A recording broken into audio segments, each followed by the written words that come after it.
A man's virtue flows from three separate sources: desire, emotion, and intelligence. Knowledge is a wise man's treasure, but beware of false doctrines, for they are even more dangerous than ignorance. Forget all that you know, or think that you know. Abandon the hunger for power and enforce decrees. Look inward where the deepest rivers flow. There, you'll find the currents of eternity. And as always, my friends, welcome to my mania.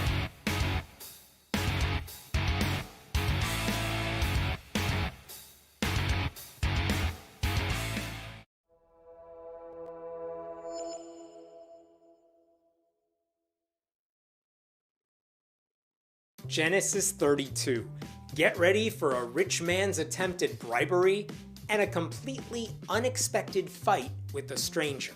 When we left off, We'll get to that in a second. What's happening, everybody? It's Jake Johnson here, coming to you live from the internet, somewhere in the backwoods of North Carolina, hiding from the man, hiding from the law. Get rid of that guy for a second. What's happening, everybody? Good to see you. I'm back. I got my own internet at my own house, and I'm happy. Issues. What's going on? Your tank ebbs more than it flows, or flows more than it ebbs? What's up, Great Sky Troll? Good to see you. You got a bell siphon, supposedly it's just a thing. I couldn't tell you. I don't know a thing about tanks except how to lift them in the air and weld them to other tanks. I can do that. It's good to be back on Sunday. We're going to fight that atheist tonight and show him a thing or two. But first, can you hear everything okay? Is there any clipping or buffering or anything like that going on? From my side, it's all green, so hopefully it's that way on your side too. I'm good? Sweet. Let's see here. 5 times 5. 5 out of 5. What are the 5? Video, audio, internet. People, me. 5 out of 5. Sounds good. 5 by 5. Is that a saying I don't know about?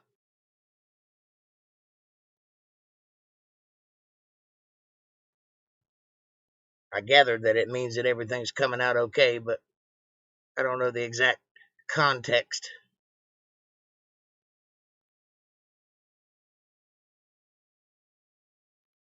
We're 5 levels of signal in military jargon. I got you.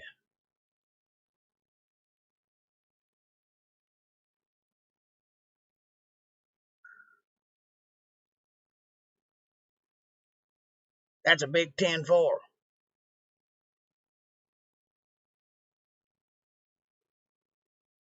I got you. 5-5 is good. I knew that it was good. I just didn't know exactly what the context of the comment was. I knew what you meant by it.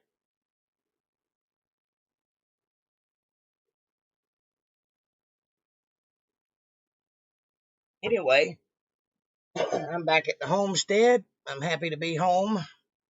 I've been gone for 2 long years, and now I'm back, and I'm happy to be here. I said that already, but just as true the second time. Got a good internet signal. Nobody else is interfering with my internet. That's pretty nice. I got 66 megs, which is not the best in the world, but it's pretty good for what I'm using it for.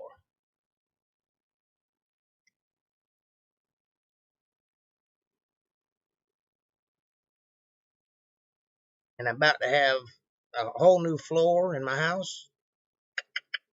I just got to get to it and get it done. About to get my central heat fixed. Got the parts ordered to fix my bike. They're on the way. So I won't be stranded much longer.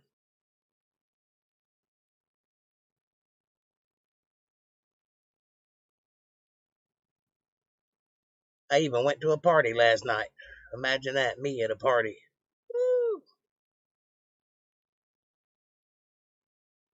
They were drinking and eating oysters. Still no heat here. Hopefully it'll get fixed tomorrow. I met a guy last night who offered to fix my shit for free. I just had to buy the parts. So you better believe I'm going to take him up on that because I got a big old-timey central unit outside, the kind that used to go to the schools. Big joker. So I don't even know where I'd get parts for that thing, but he'd know. So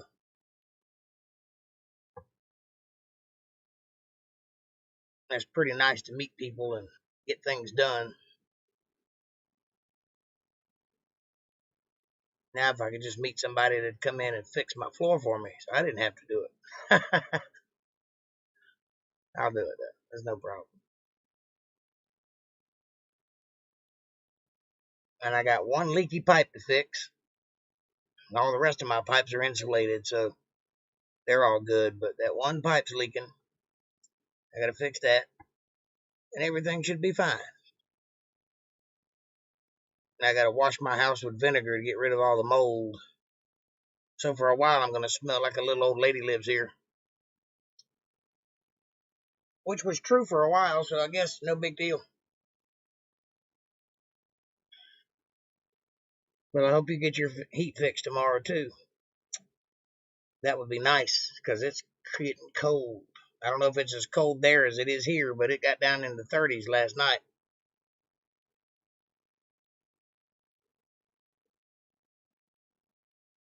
100% humidity, which means it went right to the bones. Very cold. Still not as cold as I've experienced, though. When I went to North Dakota, that was a whole nother world of cold.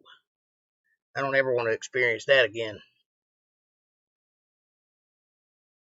I was wearing 3 layers of clothes, thick clothes, and I went outside to smoke a cigarette. I was outside for about 7 minutes because that's about how long it takes me to smoke a cigarette, and I started getting tunnel vision. I mean, it was that cold. I was going out. I could feel myself going out, and I reached up to go inside, and the door was locked. And everybody in the band house was wearing noise-canceling headphones so they couldn't hear each other snoring.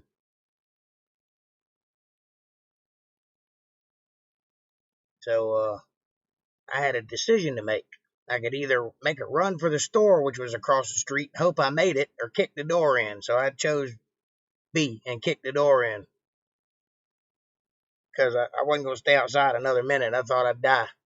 I mean, my hands were shaking so bad I couldn't even hold a pick to pick the lock or even attempt to.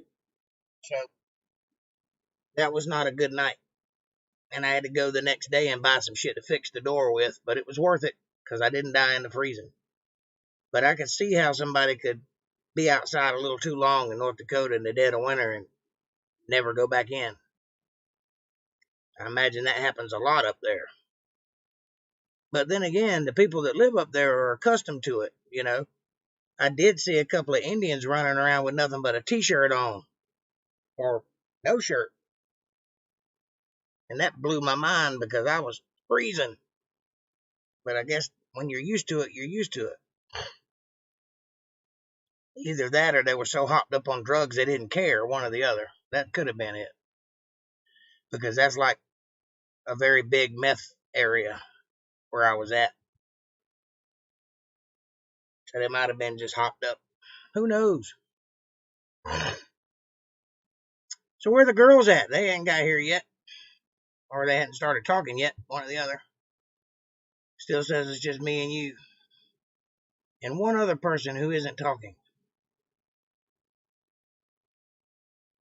Nope, nobody else is talking. But there's somebody here watching. Might be the censors. They might be sneaking up on us. What do you think, Great Sky Troll? You think it's the censors, or you think it's just one of the girls that hadn't started talking yet? I'm kind of trying to wait for them before I get started because I know you ain't crazy about the atheist thing. But they like it, and I like it. So, I built a house off the grid once. The crew were staying in a nasty, ratty hotel an hour away. I posted up inside an earth move bucket. Earth move. You slept in an earth mover? Is that what you're saying? You slept in a bulldozer?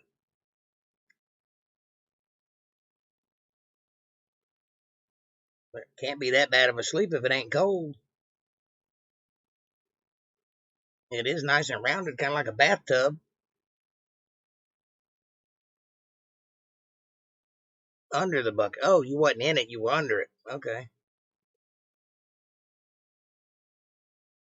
But hey, gotta do what you gotta do. I've slept in some pretty ratty places.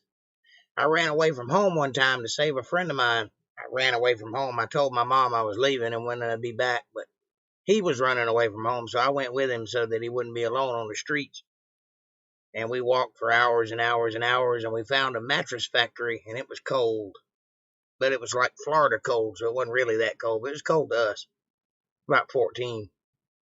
So I took my pocket knife and cut the mattress that was outside and peeled it back and got inside of it and covered up with all the cotton and the rats and everything else. And that's where I slept that night. And I woke up in the morning with people working. Imagine what they were thinking when they saw me pop up out of that mattress. Then I got my friend and went to the soup kitchen and got him some peanut butter and some soup on bread, peanut butter on bread, some soup. And that's what we ate. Anyway, I was on the street for about 2 weeks that time. But my friend didn't get murdered or anything, so I guess I did all right by him. And it was an experience for me. I got to see how the other side lives. I've never been so grateful to be lower middle class. It was stupid cold, but I had unlimited wood and a couple of barrel burning. And a tarp. You know how I adapt. I do. You're as good as I am at it. You make do with whatever you got. I had a full camp in the evening. Yep. Yep. You're as good as I am at that. I don't care where I'm at or what I'm doing. I will survive. I'll find a way. I know how to build a fire and I know how to catch a fish or kill an animal. I'll do it with a screwdriver if I have to, according to Redbone. You're a Johnson boy. You'd jump out the tree with a screwdriver and kill a deer if you had to. Well, I guess you're right.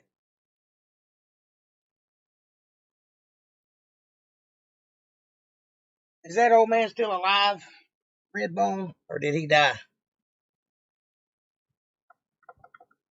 Hey, Missy, what's happening? Wrapping gifts. That sounds fun. Thank you for joining me. Glad you're here. We're going to get started here in a minute. He did die. I thought he might have. That's sad. I like that old crazy drunk. I can relate. I wonder where the girls are. I guess I need to text April and tell her I'm online. I only missed two Sundays, and you'd think that they would understand. April.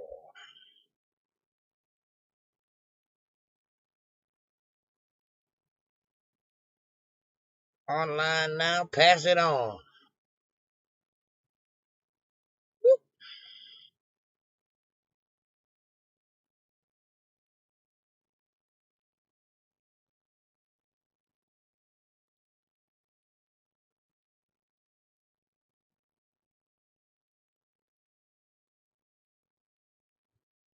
Ah, technology. Internet is slow. Whose internet's slow? My internet's not slow. My internet's banging.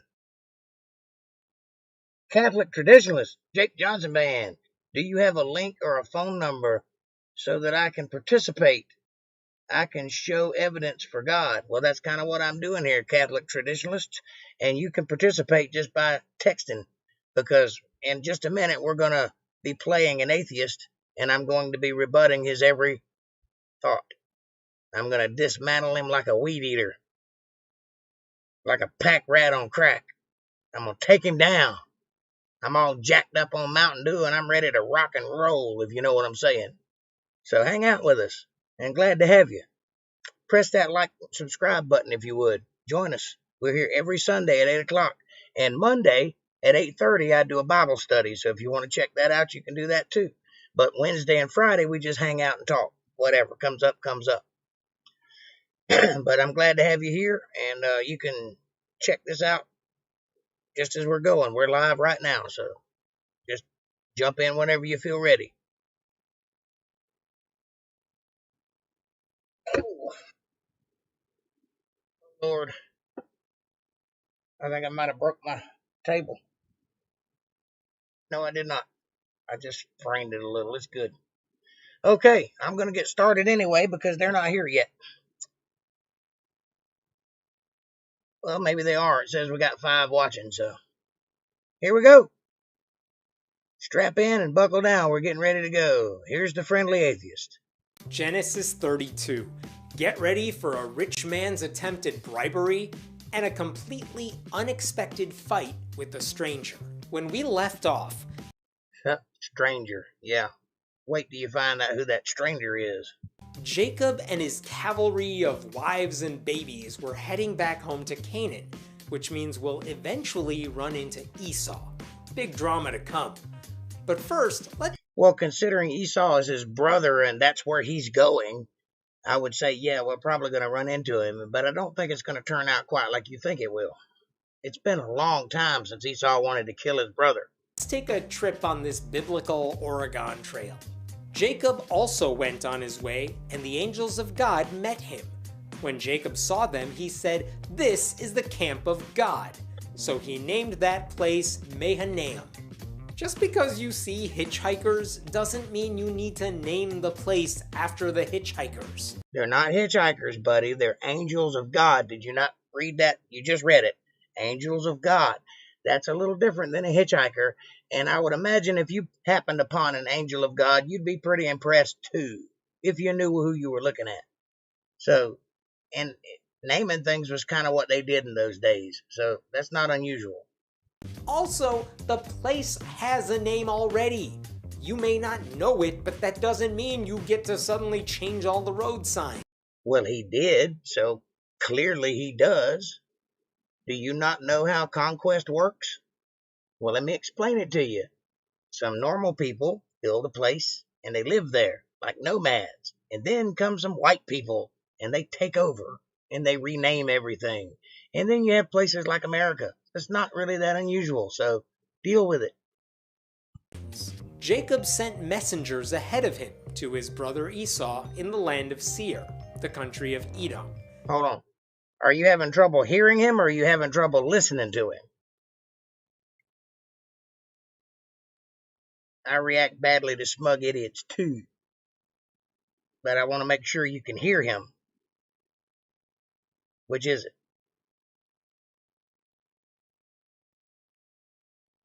So I can turn him up a little bit.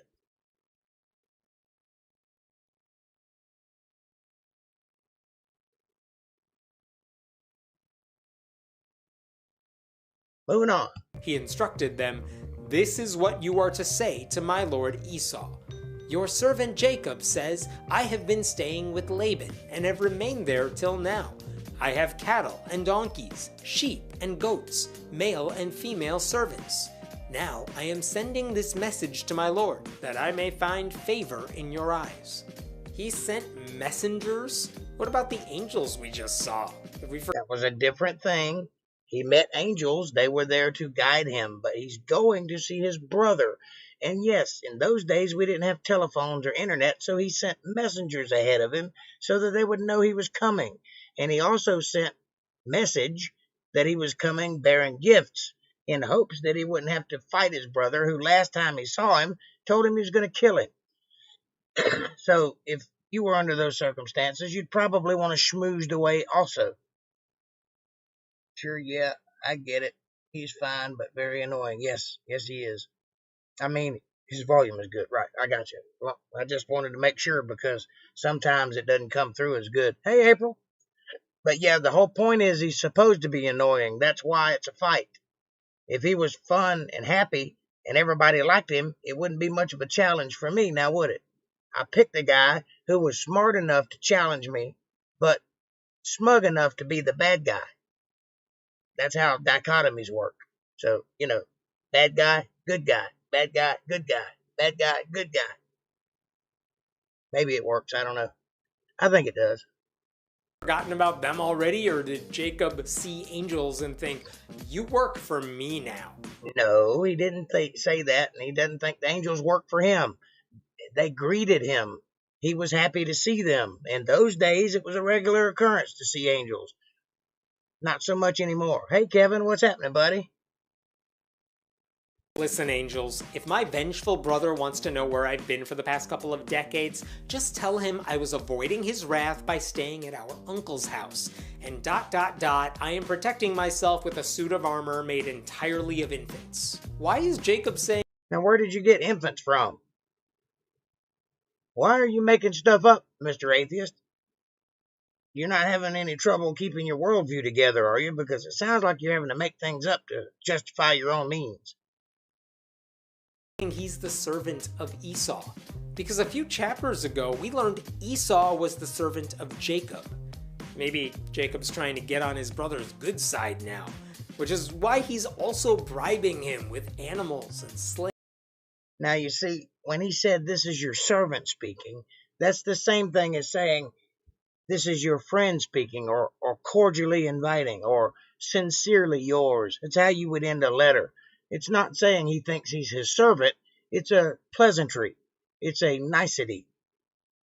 If you knew a little bit about colloquialism, or if you knew a little bit about Hebrewisms, you would understand that this is how they greeted each other in those days. He's not saying he's his servant. He's saying your servant beckons you, or your servant calls to you. It's a letter. He sent messengers, That's part of the message. Keep up.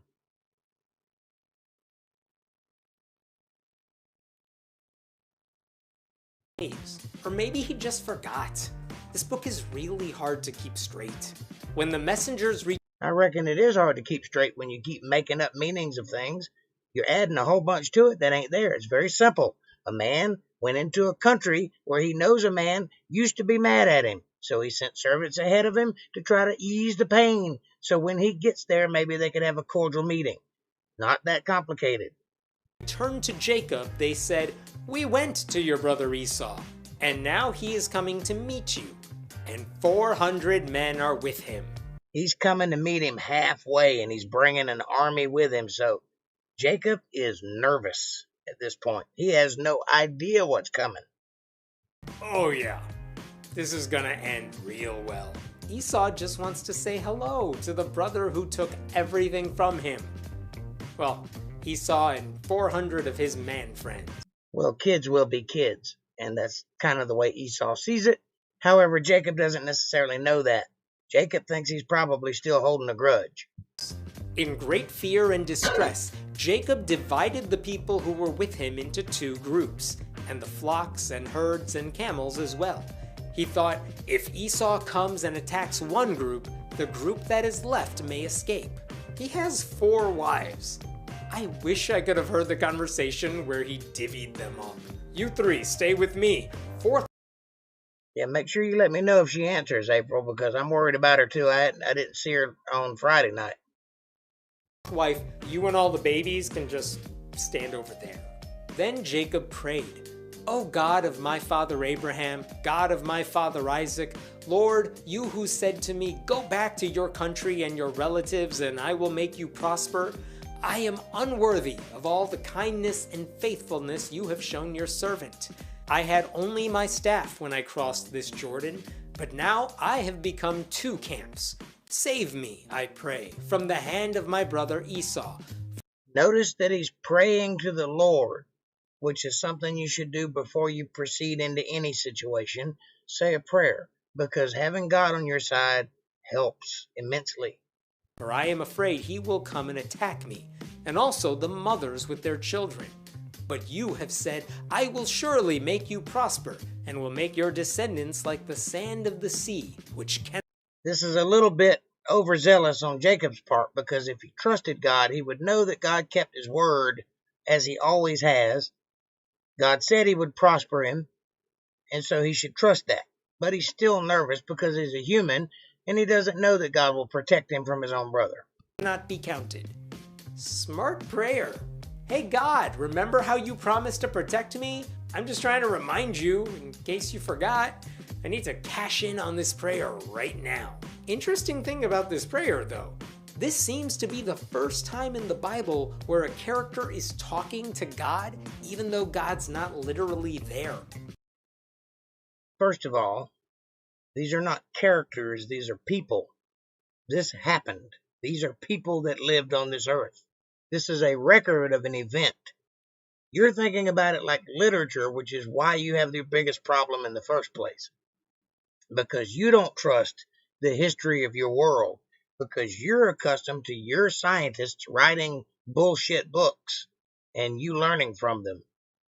No wonder your spidey senses are going off, because everything you've ever read is full of garbage. This book, however, is not. So trust your ears and your eyes. It's the first real prayer, which means that, like all prayers, no one is listening. I think this is also the first prayer that didn't involve the murder of an animal. By the way, it's not the first prayer in the Bible. You just said that because you're aware of sacrifices, which are included with prayers in those days.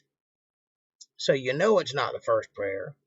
And if you think no one is listening, maybe you should try it. Just because the answer is no does not mean someone's not listening. The anointing of a rock. Turns out animal sacrifice and idol worship was totally unnecessary. Who knew? He spent the night there. It was not totally unnecessary. At one time, it was meant to atone for sins. The only thing that covers blood is blood. You see, when Jesus died on the cross, he became the sacrifice, which means there's no longer a need to sacrifice. Before that, there was most definitely a need to sacrifice. Get up on your history. And from what he had with him, he selected a gift for his brother Esau. 200 female goats and 20 male goats, 200 ewes and 20 rams, 30 female camels with their young. What did one sheep say to another sheep? There will never be another ewe. 40 cows and 10 bulls, and 20 female donkeys and 10 male donkeys. he put them in the care of his servants, each herd by itself, and said to his servants, "Go ahead of me, and keep some space between the herds." Wow, how's that for a housewarming present? Some people bring a nice dessert, maybe a toy for the kids. He brought a herd. He wants to make an impression because he doesn't want his brother to hate him anymore. He knows he did wrong. His brother knows he did wrong. One of them has outgrown it. Guess which one? Jacob is giving Esau hundreds and hundreds of animals. Imagine not seeing your sibling for decades and then announcing your arrival with a gift of 20 donkeys. It never works. It works this time, so you're wrong. Trust me. I mean, Jacob could at least give Esau a shovel, too. And talk about leadership. Just in case Esau's army attacks, Jacob tells his servants to take the animals and go ahead of him. You know, just in case. He instructed the one. How many armies have you ever studied? Have you ever noticed where the generals, the leaders of the armies, take up post? Usually in the back. That's a safe place to be when you're about to go to war. I imagine that Jacob knows this. He's preparing in case Esau wants to go to war, being that he's bringing 400 men. That could be quite a battle. So, like any good general, he takes up position. Mom is sleeping. Okay. She's sleeping a lot. I hope she's doing okay. In the lead. When my brother Everybody say a prayer for Aunt Darlene real quick, please. Thank you. Esau meets you and asks, "Who do you belong to? And where are you going? And who owns all these animals in front of you?" Then you are to say, "They belong to your servant Jacob. They are a gift sent to my lord Esau, and he is coming behind us." He did not instruct that guy on how to avoid a beheading, which seems like a noteworthy omission. I would imagine they knew very well how to avoid a beheading in those days, considering how often it happened. But, hey, what are servants for? He also instructed the second and third and all the others who followed the herds, "You are to say the same thing to Esau when you meet him, and be sure to say, 'Your servant Jacob is coming behind us.' For he thought, 'I will pacify him with these gifts I am sending on ahead.'" Yeah, because he knows that he's the guy Esau really has a problem with. I imagine he knows he's not going to behead his servants. But he might behead him. And he's trying to avoid that by placating him with gifts. Later, when I see him, perhaps he will receive me. So Jacob's gifts went on ahead of him, but he himself spent the night in the camp. You know, all of this is Jacob's way of saying, "I know I screwed you over back in the old days, but I'm rich now, so don't hurt me."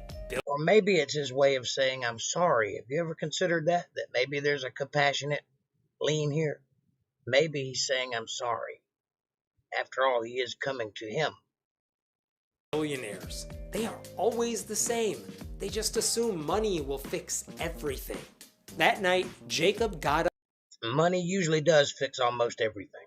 up and took his 2 wives, his 2 female Anybody that ever said money don't make you happy didn't have any. servants, and his 11 sons, and crossed the ford of the Jabbok. After he had sent them across the stream, he sent over all his possessions. 2 wives, 2 servants who are also wives, but who apparently don't count as wives, and 11 sons. I know those would be called concubines, not the same as a wife. They are for procreation and for servitude, but not for love.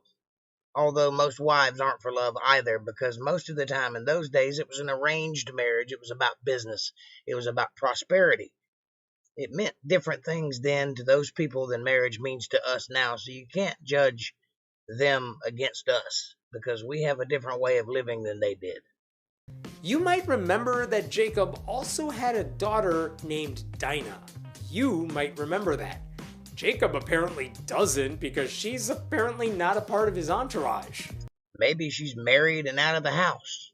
Or maybe she's there and just hasn't been spoken about because she's not part of the story.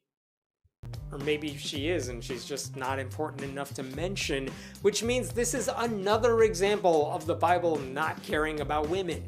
In any case, You are such a feminist. I don't mean that as a compliment. Jacob is now all alone for a moment. The first bit of peace and quiet he has had in decades. I hope he enjoys it and nothing goes wrong. So Jacob was left alone, and a man wrestled with him till daybreak. See, if you had an actual Bible, you would know that that man who wrestled with him had a way of coming about. And he was a certain individual named Gabriel, the archangel, who speaks for God. So basically, God wrestled with him, which is where the name Israel comes from, because Israel means to wrestle with God or to struggle with God. You see? When the man saw that he could not overpower him, he touched the socket of Jacob's hip, so that his hip was wrenched as he wrestled with the man. Then the man said, "Let me go, for it is daybreak." But Jacob... Also, that real Bible lets you know that this was quite the struggle. It wasn't just a little friendly wrestling, and he didn't just touch him on the hip.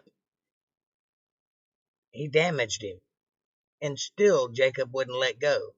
Jacob was bound and determined to win that fight, and neither one of them would relent. Jacob would not give up, no matter how much punishment. The angel had to kind of cheat and strike him with a limp so that he would let go, and he still didn't let go until daybreak. Finally, he offered to bless him, and that's what made him let go. Jacob wasn't giving up. Jacob had the fight of a lion in him, and he was quite the adversary to this angel.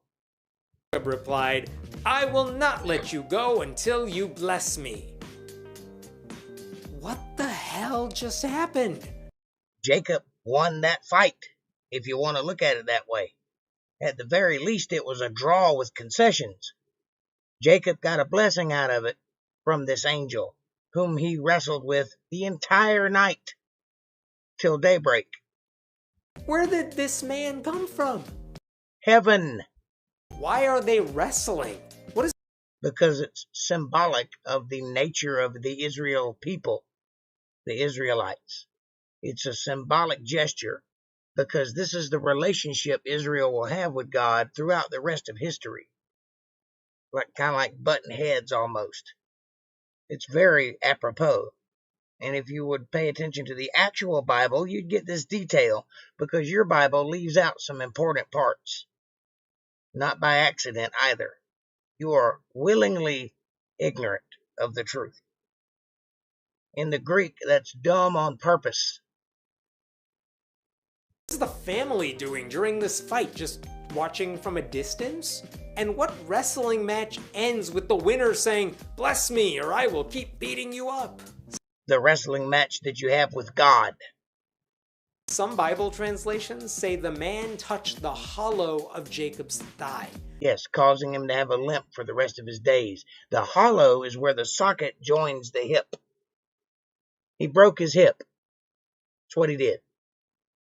So, he caused him a considerable amount of pain and damaged him for the rest of his life. He would have to suffer from this just to win a wrestling match because he was not going to give up. Which could be considered a biblical euphemism for penis. No. You have penis on the brain, or more specifically in the mouth. Adds a whole new meaning to, "I will not let you go until you bless me." I can't believe this isn't even the first time in the Bible we're talking about men touching other men on the thigh. Yeah, because you have a dirty mind, and you don't seem to understand that the thigh and the penis are two separate body parts.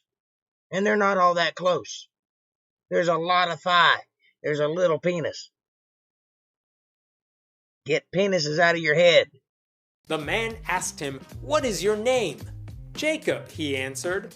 Then the man said, "Your name will no longer be Jacob, but Israel, because you have struggled with God and with humans and have overcome." Whoa! M. Night Shyamalan is writing the Bible now because plot twist. Plot twist, it's been there from the beginning of this chapter. You're the only one who hasn't seen it because you're too busy thinking about penises. Peni, penises, peeners, peni. I'm going with peni. Stop thinking about penises. The mysterious man wrestling with Jacob is God. Yeah. Which means God was losing a wrestling match to us. Yes. And it was designed that way to see how much Jacob would take. Not because God couldn't win, but because God fought him mano a mano. That's man to man. So he did it in a flesh form. You understand? A mortal. It also means God didn't know Jacob's name, which is weird. If a stranger... It was God by proxy. It was actually Gabriel the archangel doing the wrestling, but it was God through him. That's the relationship he has with that particular angel. And he asked him his name symbolically because he was about to change it. It was a rhetorical question. This is not hard to understand. This is grade school grammar. Come on, man. The context is all right there in the chapter. All you got to do is read it, and it will tell you. But again, I stress, get a real Bible. Man was fighting you, why would you tell him your real name? I tell Starbucks my name is Bob, but Jacob is in a headlock and still handing over his social security number, which is probably something like 5. But anyway, now Jacob has a new name, because everyone renames everything in the Bible. Nope, only 3 times. 4 times. Jacob said, "Please tell me your name." But he replied, "Why do you ask my name?" Then he blessed him. Also a rhetorical question, meaning, don't you know who I am? Say my name. You know what I'm saying? Jacob knows who he's fighting. Him there. It took all of 1 sentence for the Bible to forget his name is Israel, because he's still Jacob. And spoiler, Israel is a title. He's gonna keep being called Jacob. God renamed him and no one cares. No, he renamed him in the book of life. You understand? Everyone that knows him as Jacob. Everyone that knows him was not there when God renamed him. And he's not going to go around saying, oh, my name's Israel now. My name's Israel now. Everyone who's important knows he's been changed. What's important is his soul has been changed. He is now on the path of the promise or the covenant of God. That whole wrestling match was a test. You understand? God does that. But listen to Jacob. Tell me your name, weird man I'm wrestling with, who just told me he's God and that I have a new name. Why? He never said he was God. You made that up. Because you know who it is, and I know who it is, and Jacob knew who it was. Why is this a problem for you? Everyone seems to know who we're talking about here. Why is God acting like a superhero afraid to reveal his identity? I'm God. Yeah. Because some people don't understand rhetorical questions, apparently. Yeah, but what's your real name? Don't worry about it. So Jacob called the place Peniel, saying, "It is because I saw God face to face." Interesting that he named it Peniel. You have a gland in your brain called the pineal gland, which is responsible for, in folklore, as being able to see God through your third eye. Interesting. Mama texted you? Okay, good. I'm glad she's okay. And yet my life was spared.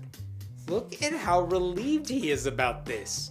I met God and he didn't murder me. This is a good day. Peniel, by the way, means face of God, which is probably better than penile, which is totally what all of you thought it was. No, we are not idiots. It's totally what you thought it was until you looked it up. And totally what I'm calling it, because it is where people wrestle and touch each other in the groin region. The sun rose above him as he passed Peniel, and he was limping because of his hip. Therefore, to this day, the Israelites do not eat the tendon attached to the socket of the hip. Notice that he said hip and not thigh or hollow. And notice that they don't eat the tendon attached to the socket of the hip as a symbolic gesture, meaning that that is the place where God touched him. In the tendon of the socket of the hip, he broke his hip. It's very clear. So why did you make a big deal about it a minute ago, like you didn't know what he was saying? Trying to make it sound like he was touching his penis, because you're a weirdo and you don't want people to know the truth. The truth is, he broke his hip, and he will limp the rest of his life, and all the Israelites and all the Jews won't eat that tendon as a symbolic reverence to God doing so.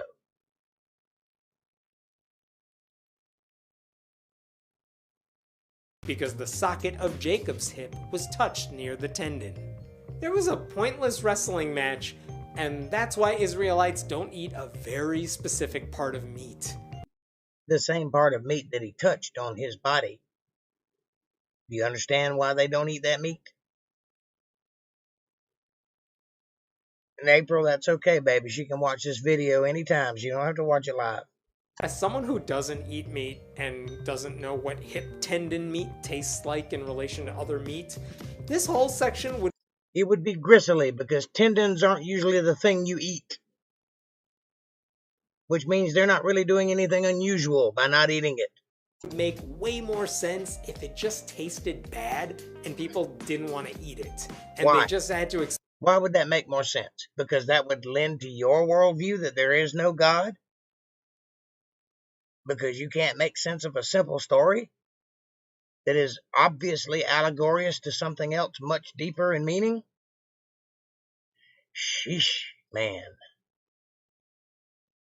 Maybe you should go back to grade school. Explain to their kids why they were throwing that part away. All of Genesis up to this point has been a long explanation for why Daddy's throwing away a disgusting piece of meat. So to summarize, that disgusting piece of meat would be thrown away anyway because you don't eat tendons, they're gristly. Jacob is scared of his brother Esau, but ready to bribe him. Esau is a wild man who has hunted and lived in the wilderness his whole life. Jacob is an inside cat. Of course he's scared of him. You would be too if you met a grizzly man. With everything to get back on his good side. But before he can seal the deal, he gets in a wrestling match with the Lord for no reason whatsoever. For a very specific reason that your book left out. Read a real Bible. It will tell you why they did it. And that, kids, is why carnivores don't eat hip tendon meat. That is not why. It's because it's hard to chew. Which might... And for the Jews, it has a special meaning. Just mean penis. I have never been happier to be a vegetarian. I would be willing to lay my last dollar down that you've tasted penis before. I'd bet money on it. I could be wrong, but you look like the type. So, what are you talking about?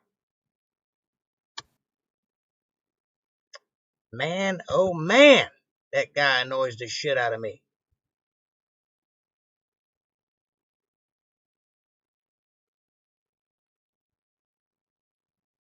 Genesis 33. Jacob and Esau meet again. And Jacob is still the worst brother. Fresh off his wrestling match with God, Jacob is finally ready for his reunion with Esau. Will it be reconciliation or murder? With the Bible, those are really the only two options. Jacob looked up, and there was Esau coming with his 400 men. And what a sight that must have been. Esau was very tall. He had hair from head to toe. He was very hairy. He may have even been one of those people like those Mexican guys with the hair all over him, look like a wolf man. He may have been one of those kind of people. I don't know for sure, but he had a lot of hair and he had bright red hair.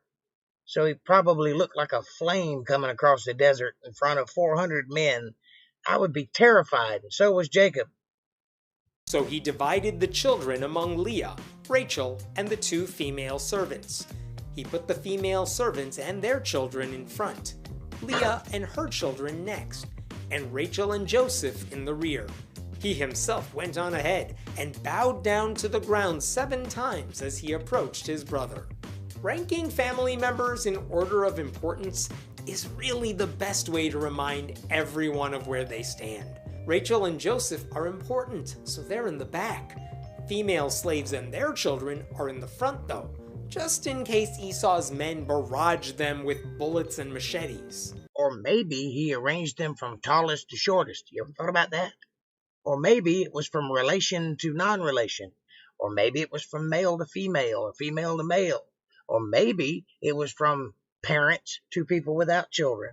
There's any number of reasons why he lined them up. But he lined them up mostly so that Esau could see them as he approached. And he went ahead of them, in front of them, which is where he should be, the man, in front, facing the danger head on. You're trying to make something out of something that's not there. Grow a penis. Biblical love may be unconditional, but it doesn't mean you can't play favorites. But Esau ran to meet Jacob and embraced him. He threw his arms around his neck and kissed him, and they wept. Then Esau looked up and saw the women and children. "Who are these with you?" he asked. Jacob answered, "They are the children God has graciously given your servant." It's almost as if he put them there to be seen by Esau. And it worked. So Esau asked about them. Maybe it was a presentation of his family, which is what it sounds like. And you'll notice that all is fair in love and war, but when you haven't seen your brother in decades, you really just want to hug him and give him a big old kiss. And that's what Esau did, because bygones are bygones, and there's no reason to hold a grudge. He's made his life. He's made his peace with his lot in life. So there's no point in hating his brother over what they did as children.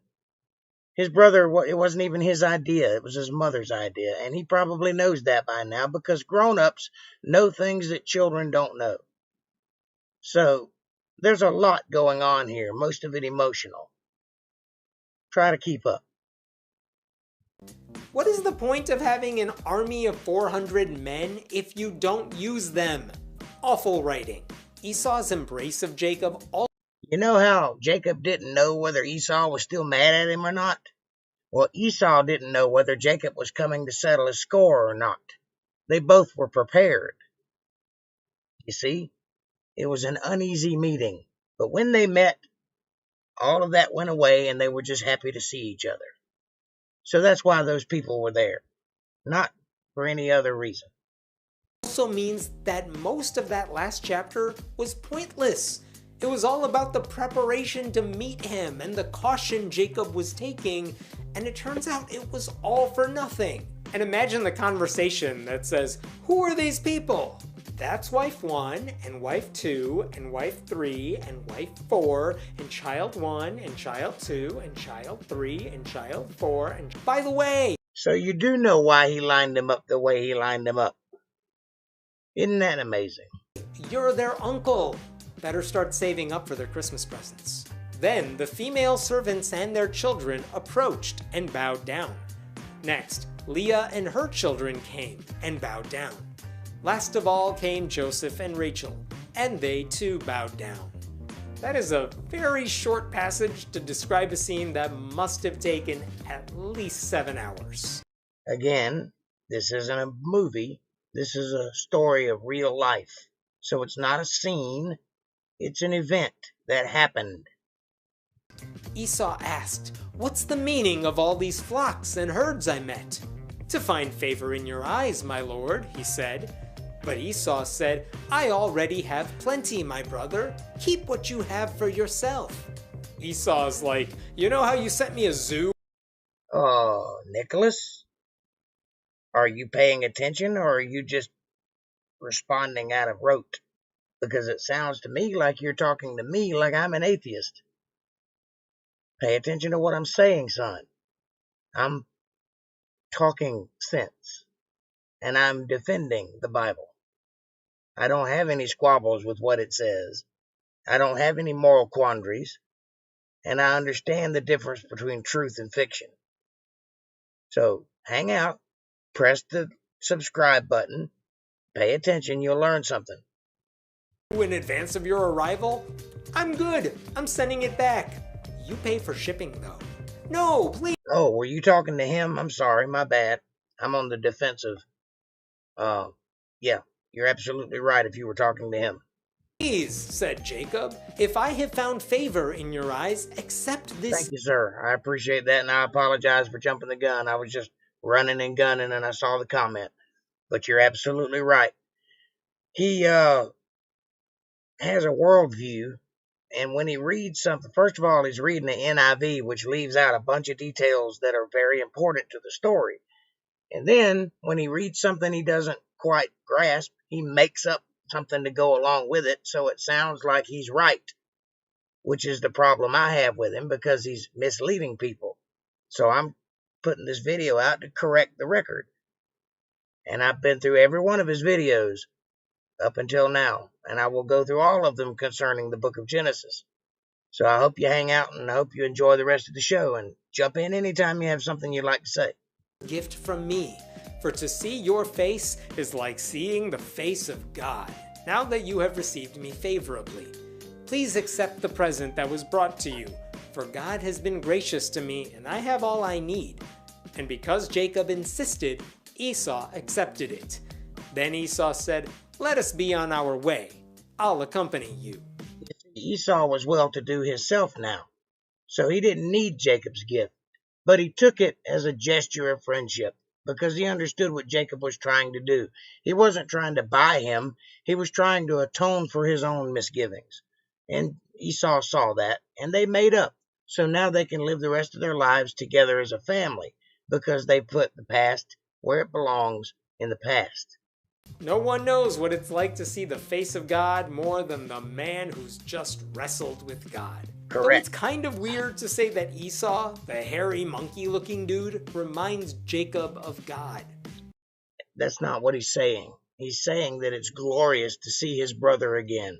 He's saying that he looks awful young for being gone decades. He's saying he loves his brother. It's not hard to understand. He didn't mean it literally, like the actual face of God, which he also didn't see when he wrestled with him, because he was wrestling with Gabriel the archangel, who was in the place of God, or the vicar of God, the substitute. If someone told you, I ran into a hideous beast the other day and I thought of you, it would not be a compliment. God should smite him, but I think you should probably watch how you tell God what to do. God knows very well what to do, and he doesn't need you to explain it to him. That being said, why are you calling Esau a hideous beast? He was a hairy man, but in those days that probably came in handy. guess that means God is a redhead. A very hairy redhead. Adam was a redhead. David was a redhead. Esau was a redhead. Quite possibly Jesus was a redhead.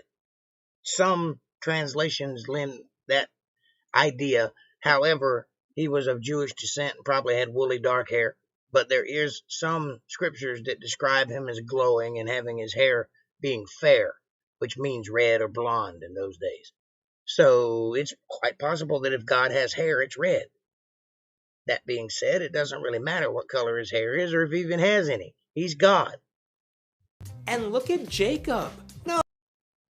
He will exegete and criticize Scripture in accordance with his underlying assumptions that don't derive from God to begin with.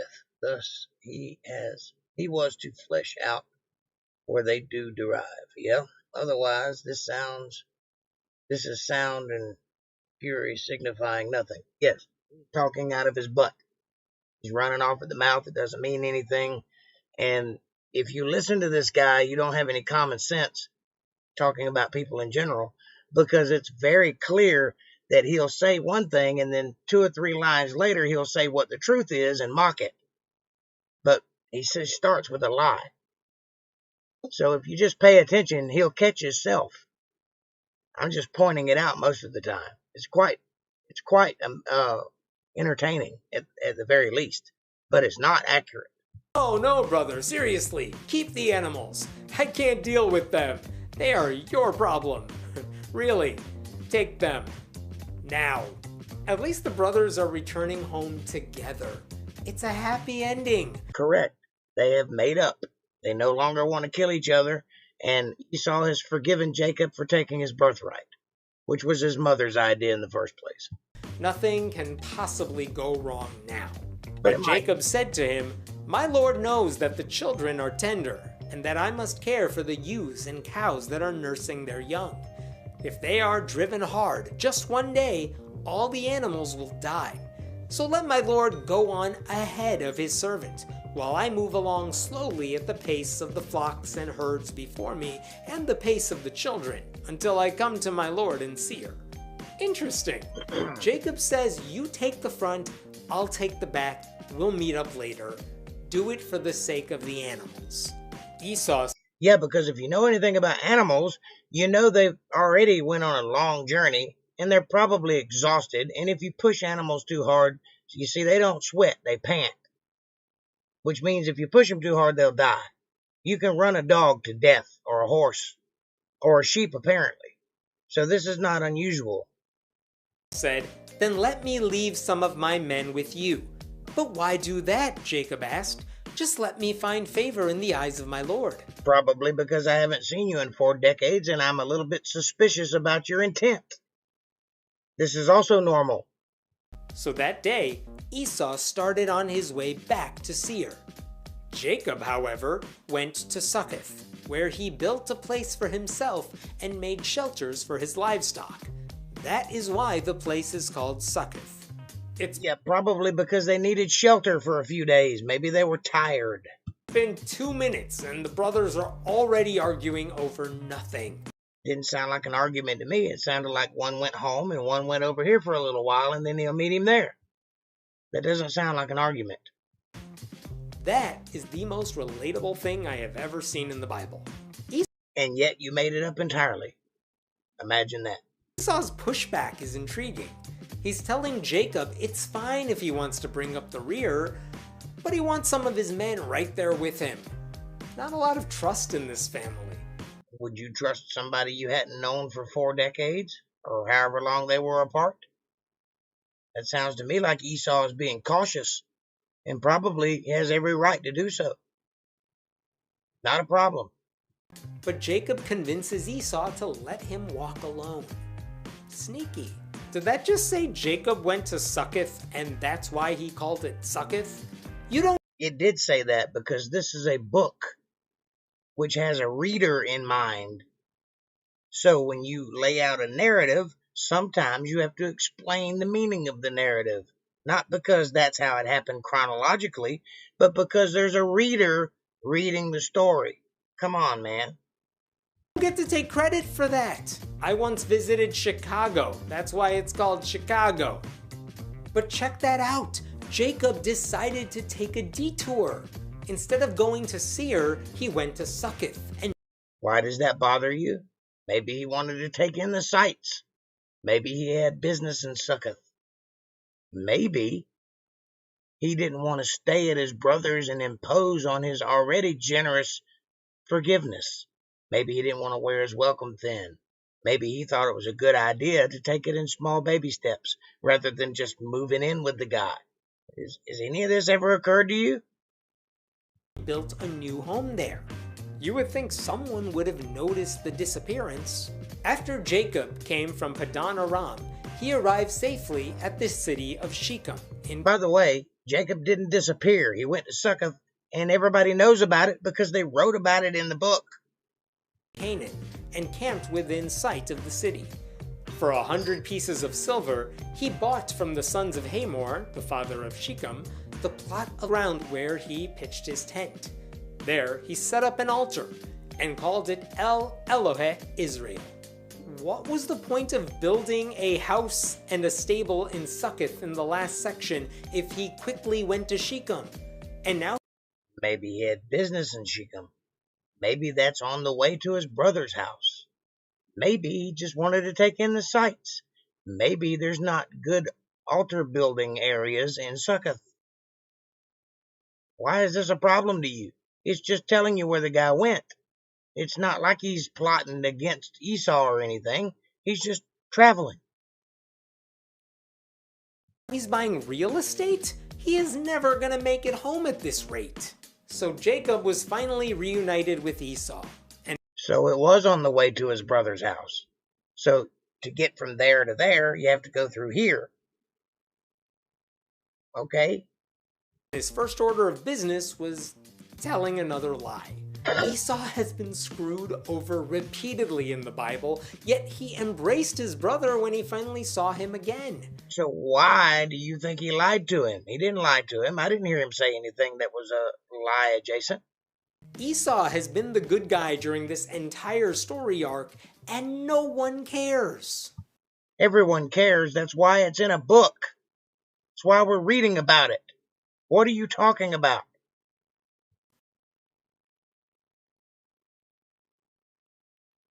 Was that the end of it? Genesis 33. Guess it was. One more. Genesis 34. Remember Dinah? She's one of the biblical women with a name. That means she's important. But her story is... Do you mean Dinah, the one that you were talking about in 33 that didn't have a name and wasn't important because she wasn't mentioned at that time? That Dinah? The one that you're talking about now who's being mentioned now. So all that feminist stuff you were talking about earlier was really retarded of you to say, right? You see what I mean, Nicholas, about him lying first and then admitting it later but twisting it? This is an example of that. Is bananas from the very beginning. Now Dinah, the daughter Leah had born to Jacob, went out to visit the women of the land. When Shechem, son of Hamor the Hivite, the ruler of that area, saw her, he took her and raped her. His heart was drawn to Dinah, daughter of Jacob. He loved the young woman and spoke tenderly to her. In the actual Bible, it talks about him spreading his skirt over her. Only in your Bible does it refer to it as rape. Now, he did take her forcefully, but not necessarily against her will. You see, things happened differently in those days, and I'm not justifying it. I'm just telling you that it isn't necessarily rape. However, it probably is, and I believe this is the part where it talks about if you take a woman and she has to either go home to her father, which won't have her because she was taken, or be married off to someone who won't marry her because she was taken, then it's your obligation to marry her and give her a good life. If you can't contain yourself and you take a woman, then you must take care of her. I believe that's what this story is. We'll see in a moment, if I'm right. And Shechem said to his father Hamor, "Get me this girl as my wife." Okay. So he did marry her, so that's not a problem. That's the way it was done in those days. So, in order, he raped her, loved her, said nice things to her, then decided to force her into marriage. Well, you got one of those right. He did have sex with her, but it wasn't necessarily against her will. Because in those days, it wasn't like it is in these days. And women, it was a different thing. So, being a man, he probably found her very attractive and took her there on the spot rather than courting her. And now that he's done that, he has to marry her because he's already taken from her the thing that is valuable to her. So now he has to provide for her. That's what marriage is. Now, I'm not saying it's a good thing. I'm just saying that's the way they thought in those days. By asking her, but by telling his own father. I will never understand purity culture. And how old is she? This is not purity culture. They just had sex. That means that he wasn't thinking about purity. Come on, man. Right now, there is a really good chance she's barely... Why is rape morally objectionable in his view? He has no other place to appeal but to his subjective whims, correct? And that book, NIV, calls it rape. I'm not entirely sure. I haven't looked at the verse, but I don't think that it calls it rape in the actual Bible. I think he just took her in the field that day. It's called spread. I believe this is the verse that talks about him spreading his skirt over her. And if that's the case, that was his intent to marry her right there. And in those days, that's how it would have went. Or the parents would have arranged it while they were still children. I'm not justifying it. I'm just saying that marriage was, they went about it differently in those days than we do today.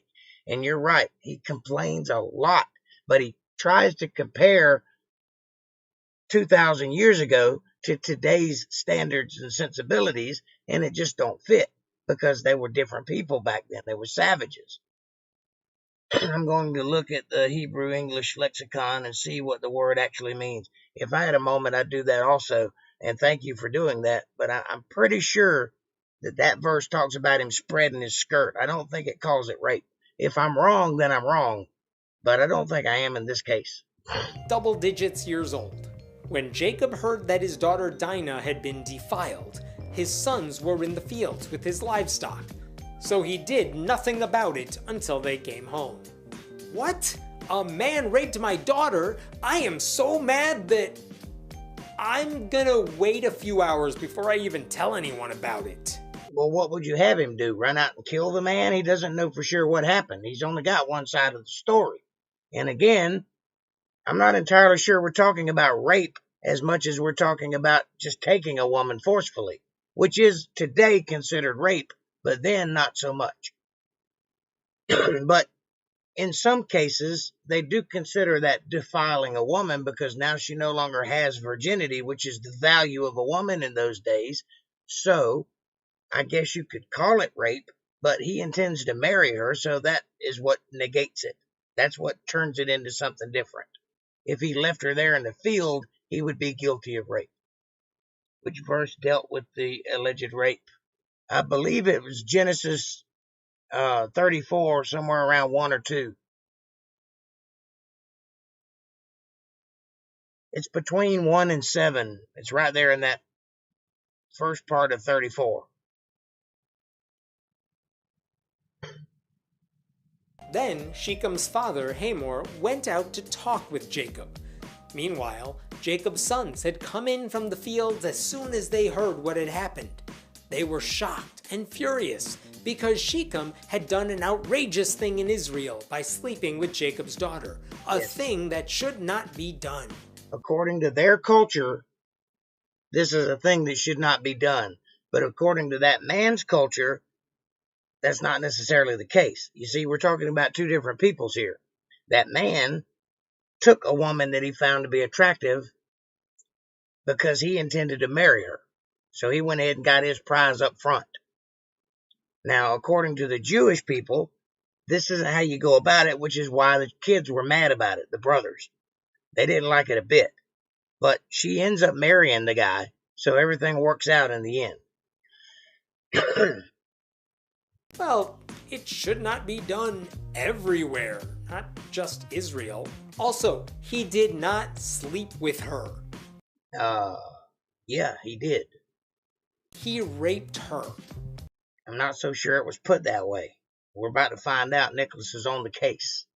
As any biblical literalist would tell you, language matters. But what's Yes, disturbing is that language does matter, and I'm so glad you said that, so stop twisting language. It does matter. The intent, the context, and the meaning matters. they don't explicitly say why it's outrageous. It's outrageous because in the Israelite culture, you court a woman or you are arranged at birth or soon thereafter. You don't just go take a woman. In the Gentiles world, it's quite all right to do so. Sounds like justified rape because he agrees to marry her, correct? That makes no sense to me. I must admit I am confused. However, she did marry him afterwards. That also makes no sense because it wasn't necessarily rape. She didn't necessarily go against her will. You see what I'm saying? It was forceful. He did take her. He saw her and he took her. But it was not necessarily against her will because she was looking for a husband. And they married. So they just did the consummation first. They did it. They put the cart before the horse. But Not what you would consider rape, as in he hit her in the head with a pipe, had his way with her, and then left her there in the field. That's not what happened. So it should make a little sense. You have to understand we're talking about savages over 2,000 years ago. It's not like the world we live in today. Things were a lot rougher then. And when a man saw something he wanted, he usually got it. Is it because of the act itself?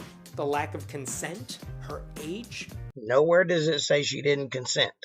And by the way, I'm not justifying his actions. I'm just explaining what happened. I don't agree with the way he went about it. But that's the way he went about it. April is a savage and I like it. Because she's single? Who knows? Technically, once he defiled her, they were as good as married already. Correct, because according to Moses' law, when you spread your skirt over someone, you are in fact married. When you have sex, that is betrothal. You are married. The actual writing it in a legal document came later. They didn't have marriages then like we have now. It was a matter of something between you, her, and God. So, Ready if we use the other biblical marriages as a guide. and it could be argued in those days that you cannot rape your wife because that's her purpose in the first place. In those days. Not saying I agree with that, I'm just saying. The only exceptions to that rule seem to be Jacob and Rachel and Jacob and Leah, which required 7 years of labor each. Maybe that's what... That was a different story. He worked for his wives, and he put in a lot of time for them, so he earned them. They are his by right. This case, the man just took what he wanted. But it's not rape because he married her. And if he takes on her dowry, as it were, meaning he pays her way, she is his. Why Jacob is so mad. He had to work for his wife. Okay, so to lay down means either to rest or to have sexual relations. I'll look into it a bit more, but I think in light of the context, it would be more plausible to infer it was referring to forced sexual relations. Right. But they got married, so that negates the whole rape thing, which is what I meant. I don't think it was rape as we understand rape to be. It was rape in that he took her without permission, but it wasn't against her will because she married him. Now, you could argue that she didn't have any choice but to marry him because he took her virginity. So no other man's going to want her. That's her choice. So you could say that it was forced in that way, but she did agree to marry him, which means she didn't hold it against him, apparently. The term savage in this sense is a shopaholic, crazed redhead who attacks me and demands, well, you know. Damn, Kev. Wives. Shechem just took one.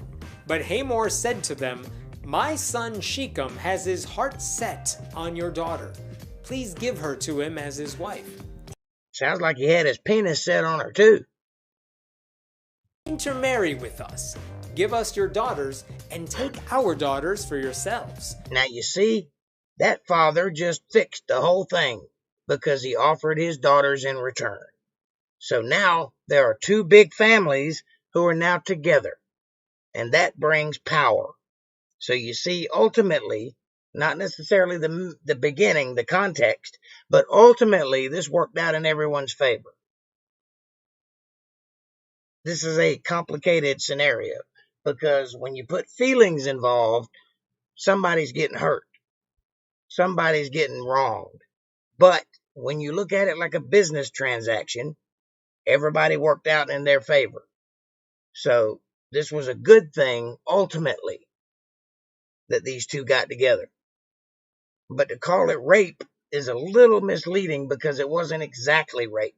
It was forceful, but she was a willing participant. "You can settle among us. The land is open to you. Live in it, trade in it, and acquire property in it." In the Bible, women are property. Yes, now you're getting it. This didn't change until the 1960s. Women were considered property. They were also considered, quite frankly, useless because they couldn't do the things that men could do. Very few of them could anyway.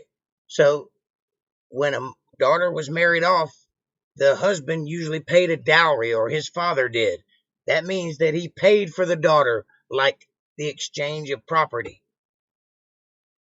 That's how things were done in those days. You don't have to like it, you don't have to agree with it, but that's the way it was. So to point it out and then go, oh my God, I can't believe that happened.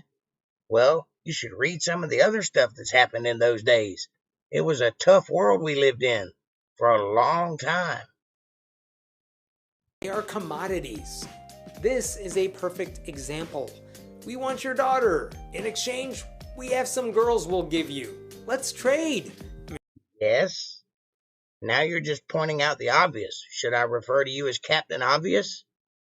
They'll be fine with it because they have no other choice. Right. Nothing says let's call a truce like letting your sons bang each other's daughters. Right. That's the way the world works. I'm sorry. It's a brutal world we live in, but that's the way it works. Jerry Falwell Jr. approves this message. Then Shechem said to Dinah's father and brothers, "Let me find favor in your eyes, and I will give you whatever you ask. Make the price for the bride and the gift I am to bring as great as you like, and I'll pay whatever you ask me. Only give me the young woman as my wife." This guy raped their family member, and now he's offering them money so they'll just let it slide. No. They're not letting it slide. He's offering to buy the girl and take her as his wife, which means he has some kind of feelings for her, and she probably has for him too. Just because you have forceful sex doesn't make it rape. Some people dig that. Have you ever read 50 Shades of Grey? If you took that out of context, you could not only call it rape, but abuse. But because they like it, it's okay. Kevin is playing, but it's very true. Is straight up evil. Sell me your women. I will write you a blank check right now. And April, I was raised with you, honey. I know what kind of girl you are. Memo line, wife. But at least the boys have their sister's back. They are going to say no because they would never allow their sister to marry a man who assaulted her. Well, in their eyes, that's the way it happened. And I'm sure they're going to get theirs. What's that? No? Okay, I'm being told that is not the reason they opposed the marriage. Because their sister Dinah had been defiled, Jacob's sons replied deceitfully as they spoke to Shechem and his father Hamor. They said to them, "We can't do such a thing. We can't give our sister to a man who is not circumcised. That would be a disgrace to us. We will enter into an agreement with you on one condition only, that you become like us by circumcising all your males."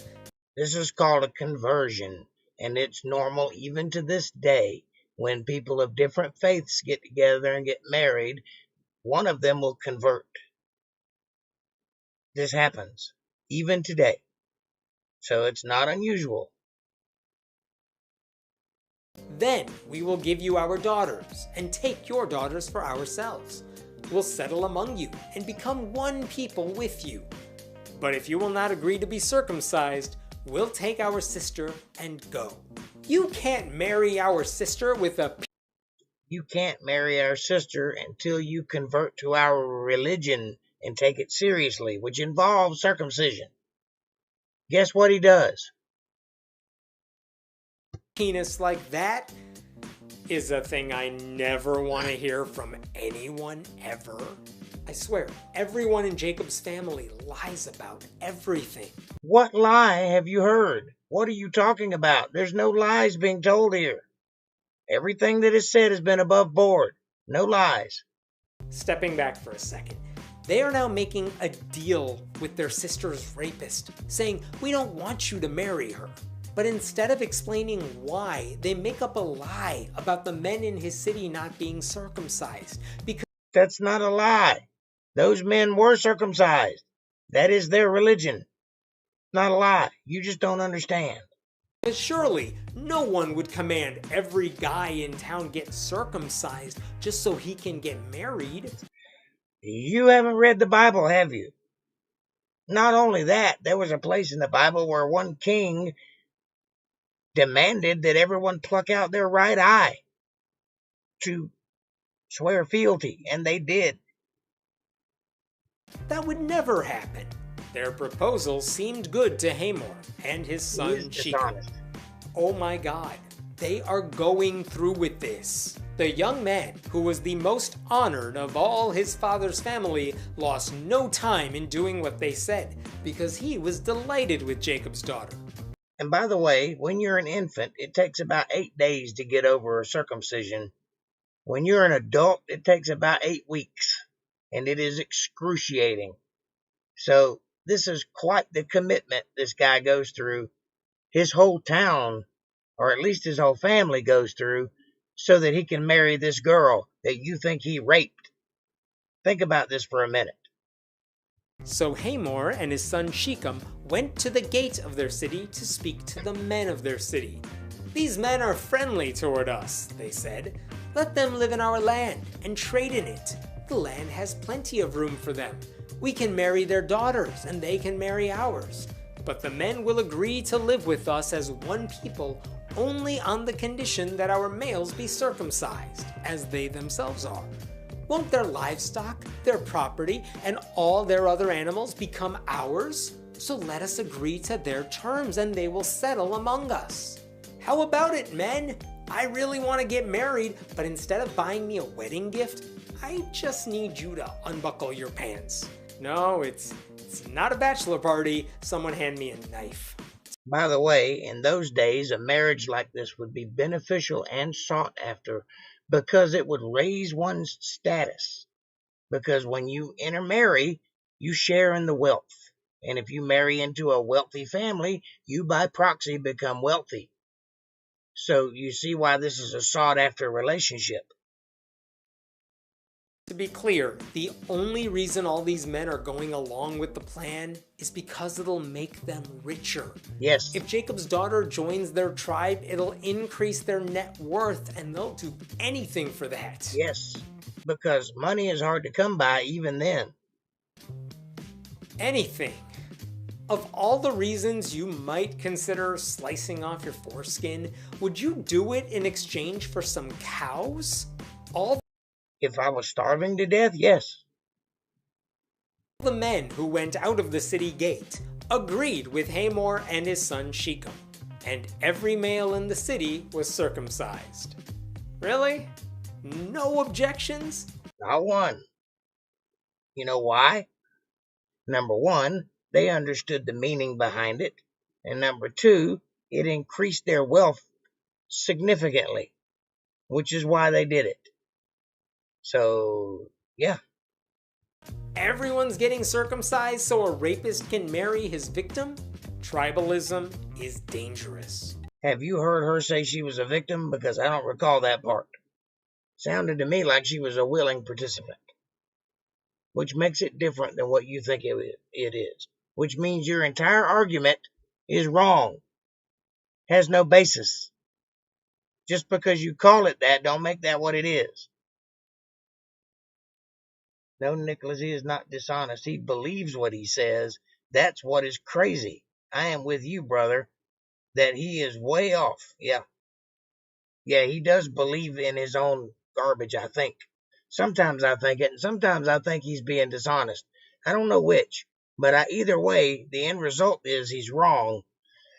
But sometimes it sounds an awful lot like he believes his own hype, which is terrifying that there are people that believe this way, but what can you do? Who has the honors of making the first cut? I mean, I think that would be a moil, which is a Jewish person whose profession it is to perform circumcisions. Moil. Look it up. I think Dinah deserves at least that. But at least this means the happy couple can get married and live in harmony forever. Yes. Right? 3 days later, while all of them were still in pain, 2 of Jacob's sons, Simeon and Levi, Dinah's brothers, took their swords and attacked the unsuspecting city, killing them all, and they had their revenge. Just like I said before, they're going to get theirs, and they did. killing every male. Now, out of this story, who do you think is in the wrong? I'm going to say something that'll probably confuse you and also surprise you, but the brothers are in the wrong here. They committed murder, which is far worse than committing a sexual act. It's far worse than marrying a Gentile. And there were other reasons why they did so. It wasn't just because they had his way with their sister. It was also because they were Gentiles. And they didn't want to intermingle. And now they can't because they killed the whole lot of them. Holy crap! All of those men were still screaming, "Ow, my dick!" And Dinah's brothers slaughtered them. While they were in a weak state, which is not a heroic way of doing battle. This is a coward's attack. That's kind of amazing revenge. They could have killed everyone before the circumcisions, but they decided to let the men have their foreskin chopped off so they wouldn't be able to battle properly. Think about it. This is a coward's attack. The brothers are in the wrong here. Gave them a few days to just be hurt, to the point where they could barely move, then murdered them. Yep. This is the weirdest thing to happen in the Bible 3 days after something bad. Can't be topped. Oh, yes, it can. I am sure of it. I just want to state the obvious. Those townspeople did nothing wrong. Right. They were tortured, then killed for nothing. Right. Way to slaughter the innocent, God. Right. Interesting. Which is why the brothers are in the wrong. The man who took the girl forcefully may have been in the wrong when he did that, but he did it honorably by marrying her. He found the honor in his error. These boys just committed murder outright. Lots of it. So they are most definitely in the wrong here. As bad as that may sound and as morally ambiguous as this is, that is the correct diagnosis. They're wrong. Side note, there is a book of Judith, which isn't officially part of the Bible. It didn't make the cut for the Hebrew canon, but it exists. And in that, it says God gave Simeon the sword that he uses right here. If that's the story, then God not only condoned murder, he helped it happen. Well, as you said before, this is not a book of the Bible. This is a book written by someone who is fantasizing. It's not real. There is no book of Judith. And if there is, it's fiction. One more side note. According to the rules of the Bible, women who aren't virgins are not allowed to get married. Which is why she agreed to marry him, because the very thing that made her valuable was gone now. So by murdering Dinah's potential husband, they just sentenced her to a life of singleness. Yes. Not only that, it means she has to be celibate since she can't technically have sex unless she's married. Yes. Her brother's act of revenge actually means she'll never be able to have sex again. Yes. And now you see the ramifications of the wrong that they did. They weren't just wrong in one way, they were wrong in many ways. So let that be a lesson to you. Revenge is mine, saith the Lord. So if revenge is mine, saith the Lord, why would he have provided them with a sword? That's contradictory, which means your book is wrong. Pay attention, read the actual Bible, and learn. She has to be angry about this, right? They put Hamor and his son Shechem to the sword and took Dinah from Shechem's house and left. See, she was already living with him. That'll tell you where her heart was. The sons of Jacob came upon the dead bodies and looted the city where their sister had been defiled.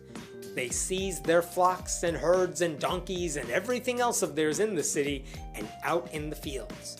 They carried off all their wealth and all their women and children, taking as plunder everything in the house. So they can add thievery to murder and dishonor and all manner of other things they did. They broke several commandments here.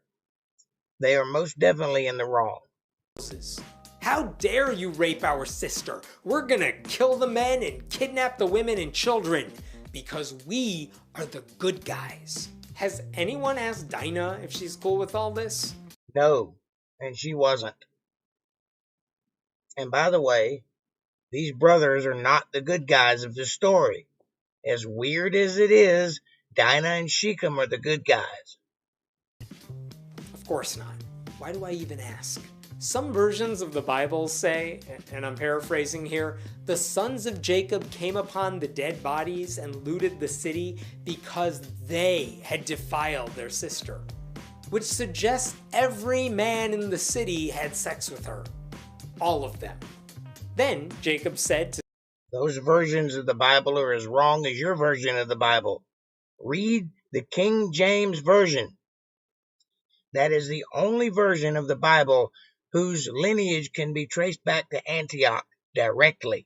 It is the purest, most correct version that exists today. It is the inspired word of God that God promised he would leave on this earth for man to have. All other versions are incorrect, and it's not an accident. The scribes and Pharisees had a lot to do with it. They work for the devil. Their job is to confuse you, to sow confusion and immorality. If you want real truth, read the real Bible. Simeon and Levi, you have brought trouble on me by making me obnoxious to the Canaanites and Perizzites, the people living in this land. We are few in number, and if they join forces against me and attack me, I and my household will be destroyed. Jacob? Yeah, you see, not only did they bring dishonor about their house, but they put them in danger, mortal danger. Jacob is annoyed with his kids for going too far and committing genocide. Not because they killed people, but because it makes Jacob look bad. What do you think genocide means? It's absolutely because they killed people. And it might upset the other tribes in the area who may now seek vengeance. What a lesson to teach your kids. When committing genocide, kill the neighbors too. Or don't commit genocide, you moron. But they replied, should he have treated our sister like a prostitute? Okay, that took a weird turn. The boys are defending their murder spree because a man raped their sister. As if you can't rape a prostitute. Make up your mind. Either he took her as a sexual object, or he raped her. Can't have it both ways. And you also don't marry a prostitute. So somebody's wrong. It's not me. One awful action deserves another. Also, don't shame people for sex work. That's unnecessary. So why did you do it? You're the guy doing it. Nobody else said it but you. You're the person who's shaming sex work. Guess what? That's the end of the chapter. It ends with two boys telling their father they went on a murder binge because their sister was treated like a prostitute. At least they were honest about it. Should be a fun one to explain in Sunday school. You know, when a priest asks, do you take this woman to be your lawfully wedded wife? The word take is not supposed to be taken literally. Really? Have you paid attention to the definition of the word take? It is literal. And that's exactly what a man does when he takes a woman. And yet Shechem's tribe stole Dinah, violated her, then got slaughtered as a result. And Jacob's sons just stole all the women in the city as spoils from their act of mass murder. One last side note for you. According to David Plotz, who once blogged through the Bible for Slate, a Christian friend told him that the beginning of this chapter, where Dinah went out to visit the women of the land before she was raped, was used at her church to teach little girls why they must be obedient. Dinah went out for a night with her Canaanite girlfriends, and look what happened! She got assaulted and everyone else died. Therefore, ladies, just stay home and bake or something. Well, number one, that school should be shut down because nobody should ever teach children things like that. This verse or this chapter should not even be taught in Sunday school. Number two, they're not wrong. You probably should be home, or you should at the very least, if you're a woman, dress for the business you're looking for. You know what I'm saying? And number three, why? Why would you even tell people that? You're trying to use what someone else did as proof to discredit a Bible that you're not actually reading from. I'm thinking you might be grasping at straws here because you don't actually have a good case. One day, maybe the Bible will teach us a good moral lesson, but not today. Really? You don't find any morality in that, what you just read? Like, don't commit genocide because it's wrong. That's a good moral lesson. Or, if you take a woman, you should probably marry her. That's a good moral lesson. Or don't lie to your father. That's a good moral lesson. You can take a bad story and find good in it. I don't know why you can't seem to see that, other than the fact that you're just trying to find reasons to complain about the Bible, which you're not actually reading from. You're reading from a cheap copy of the Bible, which is one reason you have it so screwed up. The other reason is your worldview, which I have effectively damaged today. And that is the last of the 3 videos for this evening. Please take a moment and hit that like button and subscribe. Hit the bell icon so you get notifications when I'm going to be here. Share this video with somebody you love. Hey, share it with somebody you hate. Either way, it works for me. Leave me a comment down below. Curse me, bless me, question me, challenge yourself. Let's have a fun. Smash that like button and share this video. But if you like what I've done and you'd like to help me keep helping you, go to paypal.me/JakeJohnsonBand. It's a win-win. Everybody gets something in this deal. It's a tax write-off for you. It's a benefit for me. Everybody's happy. Every little bit helps, and I appreciate your patronage. And with that, I will take your questions and comments. Aha! That was interesting and fun. What do you guys think? Did y'all get anything out of this story?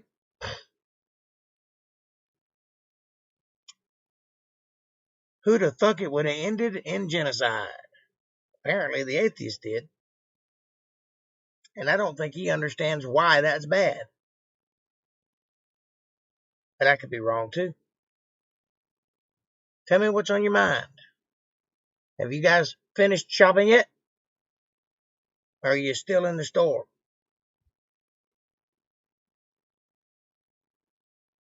Sports update. Tampa Bucks and Miami Dolphins both won. Go Bucks, go Fins. They weren't playing against each other, were they? Because that would be awkward.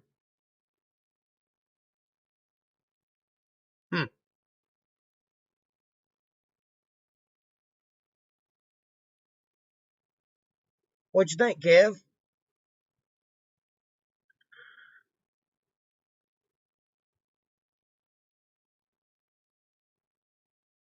Hey, Kev, when's the next time you're going to that casino? Daddy needs some carpet. I'll send you some money to go with you. Let me know when you go. I can't gamble because I'm not good at it. I'll end up owing them money. You seem to win every time you go, so let's work up a deal. No, Bucks beat the Falcons. Dolphins beat the Patriots. Okay.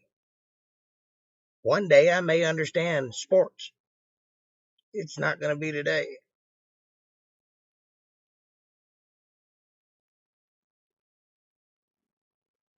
You guys ready for Christmas? Got all your shopping done? I hadn't even started. I got 4 days to go and I hadn't even been to the store. Of course, I don't have a ride, so I gotta wait till somebody will give me a ride to the store so I can not shop.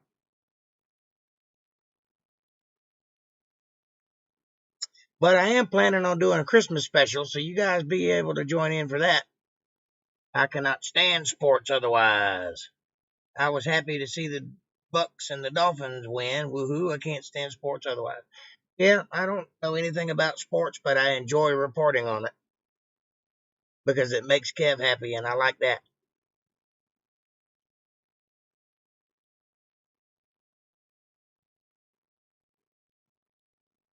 And Nicholas, if you're still here, thank you for joining us. I hope you join us every week. I'm here every Sunday at 8 o'clock doing this very thing. Every Monday at 8:30, I do a Bible study, which is where I read through the Bible and explain what it says. And then Wednesday and Friday, we have a chill stream where we just hang out. I'll play the guitar. We'll talk about any manner of things, and everybody's welcome. So it's Monday, Wednesday, Friday, Sunday. And I'd sure appreciate you coming back. I enjoyed your input, and I like the fact that you were engaging with us. And I hope you enjoyed it too. And whoever that other person was, the Catholic person who only mentioned one thing, let me see, what was the name? Ba-da-ba-ba-ba. Where's it at? Da-ba-da-da-da. I must have lost it. Where'd it go? There it is. The Catholic traditionalist. If you're still here, please come back. We enjoyed having you too, even though you didn't say anything, except that one thing. But I don't think you understood what this was, because you were offering evidence for God, and I proved God's existence with the dumbest question ever known to man. You ready for this? Which came first, chicken or the egg? There's proof of God right there. Because the only thing that could have came first would be a fully formed, fully grown chicken and a chicken mate. Because without two chickens, you have no material to make an egg, and chickens come from eggs. So the chicken had to be made first, which means God had to make the chicken first, fully grown. He couldn't have waited. I did not win the last time, really. I may go before Christmas. We get all grandkids on Christmas. It's not cool to take 3, 4, 5-year-olds to the casino. I understand that. Well, you win more often than I do anyway, put it that way, and I could use some good luck, and I do actually need some carpet for my new living room floor. So when you go, please let me know, and I'll see if I can't send some money with you and have you place a few bets for me and see what happens. What's the worst that could happen? I could lose a little money. I'm broke already, so that doesn't matter. When they turn 8, they can go and gamble, drink bourbon, and smoke cigars. At least 8, sure, but not 7. That would be child abuse.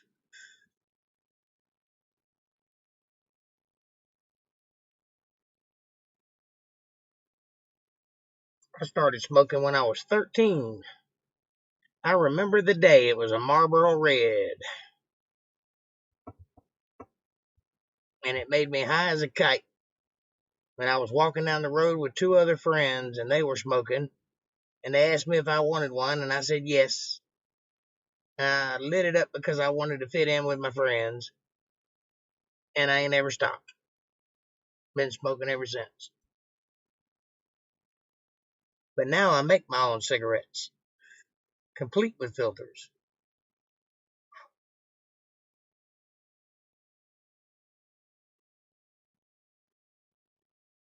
Bright green shag carpet is my favorite carpet. Just a suggestion.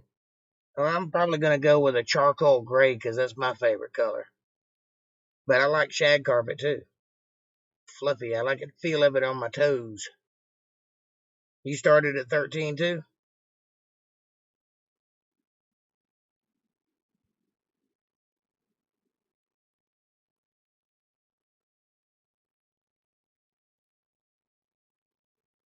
That first cigarette was a doozy, boy. It made me high as a kite. It's never done it since, but that first one sure did.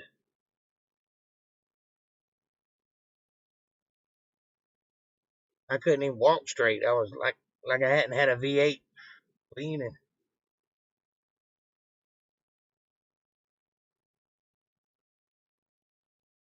I enjoy a good cigarette, though. It's nice.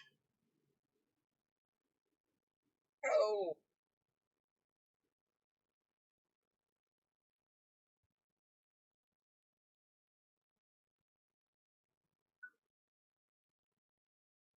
So anyway, I have no idea how much carpet is going to cost, but it's not going to be cheap. I know that. Nothing's cheap. And I may go with an area rug if I can find a big enough one. I don't know. The wood that I have is finished plywood, so it doesn't have to have anything done to it. It's smooth. I could just layer it with some lacquer and be done with it. Just use hardwood floor, but I don't know. I kind of like the carpet.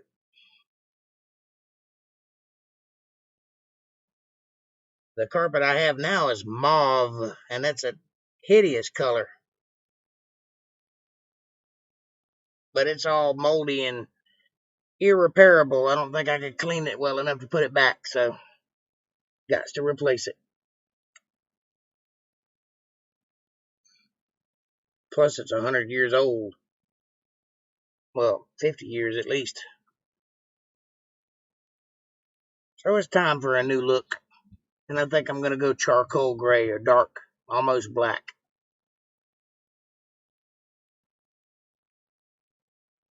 If I can find it in that color.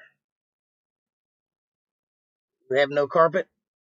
I don't know if I'd like hardwood floors. I don't think I'd like sand on my feet. That feeling, that gritty feeling, I don't think I'd like that. And I'm not the world's most responsible person, so it ain't like I'd be sweeping every day.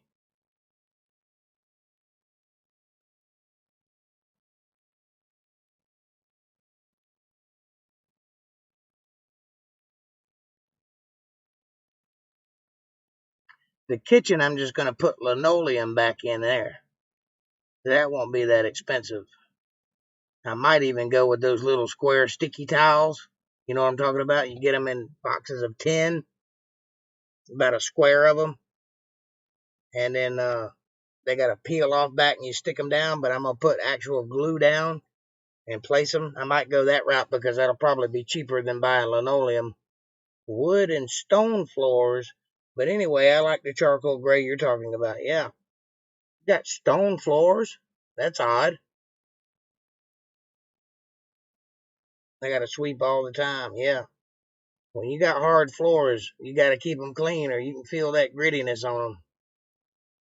But I don't know. I'm not opposed to it, I guess.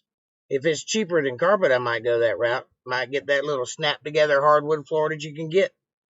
You know what I'm talking about? It's like tongue and groove and it slides together. I might do that if it's cheaper than carpet. I don't know yet. But I got to do something because I'm getting ready to put that floor in this week. And I ain't planning on walking around on plywood for very long. But first things first, I got to get my bike fixed. So I've already ordered the parts and I'm waiting for them to arrive. And when they do arrive, then I'll be able to get it fixed. So I've decided I'm going to sell my truck and use the money to buy Christmas with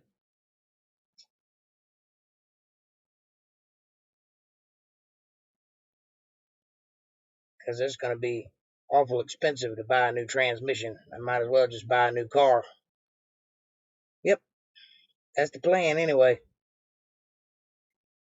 Sell my truck, take that money and pay a few bills and buy some Christmas and put the rest of it down on a new vehicle.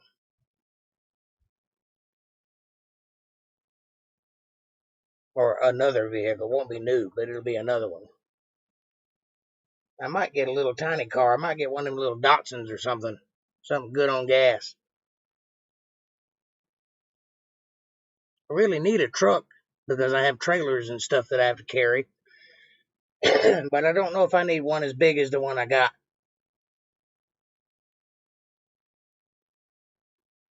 Might get like a Ford Explorer or something. The SUV. As long as it'll pull a trailer, it'll be fine.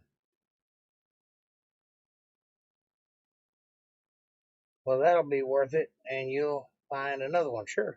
Oh, yeah.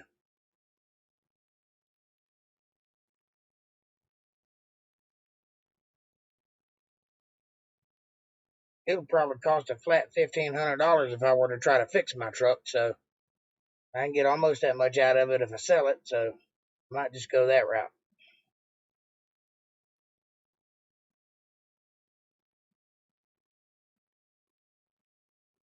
Transmissions ain't never cheap. But I still have a motorcycle, so I won't be stranded once I get it running again. They have good deals now on vehicles everywhere. Well, I'm not gonna buy a new one, I'm gonna buy a used one from somebody.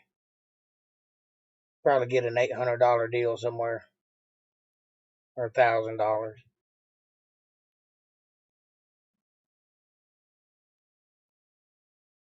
I've been looking for a couple days. I've seen a few, but nothing that's really caught my eye yet.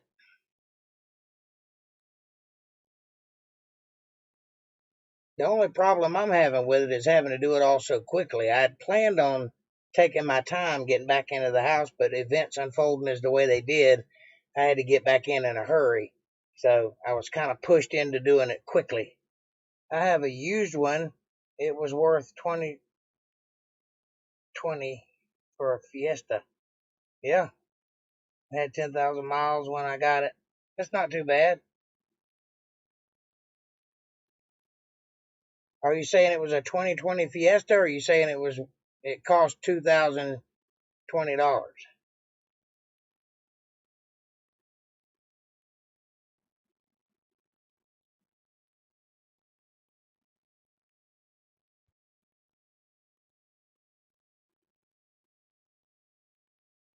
Yeah, Fiestas are good little cars if you can stand riding in the tiny little things.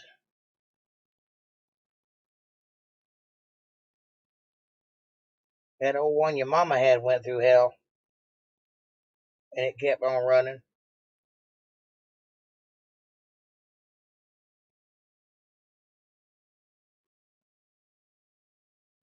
Ooh, it was a 2020. Gotcha. I've never owned a vehicle that was the same year as that I was in. Most of the cars I've ever owned have been 10 years old or older, so I'm accustomed to that. It's not that small. Is it bigger than the one your mama had?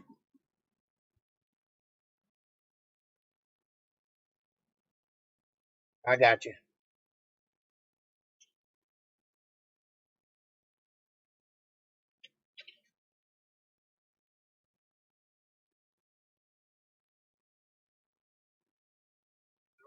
Probably go with some kind of Datsun or Toyota truck or something, or a Ford Explorer or something like that.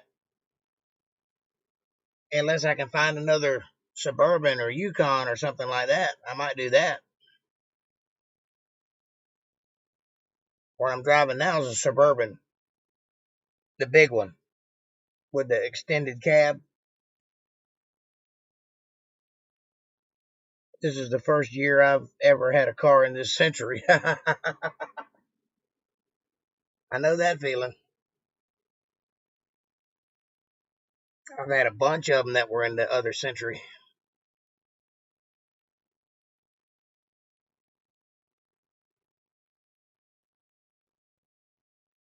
But I'll get something in a couple of days. It won't take much longer.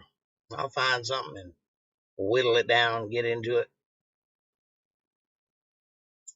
I just have to budget properly because my money is so sparse at the moment. I used to be rolling in dough, but when that COVID hit, that shut me off quick. I ain't made a dime except on this podcast since January. No, this isn't the verse you are thinking of, Jay. Whoa, you're late. Are you sure about that? I think it was. Well, we're home now. Good. It's almost 10 o'clock. You made it.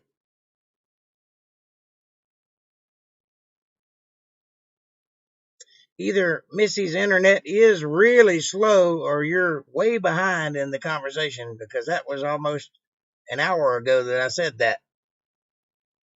I think that's just her internet. I think she's already gone. If you're still here, Missy, say hello.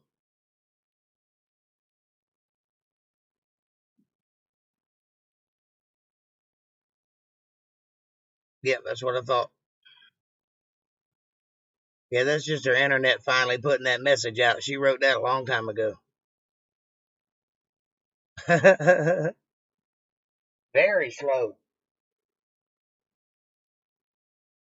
That was in response to me saying that I thought it was the verse about spreading the skirt over the woman and him taking her as his wife, which it was.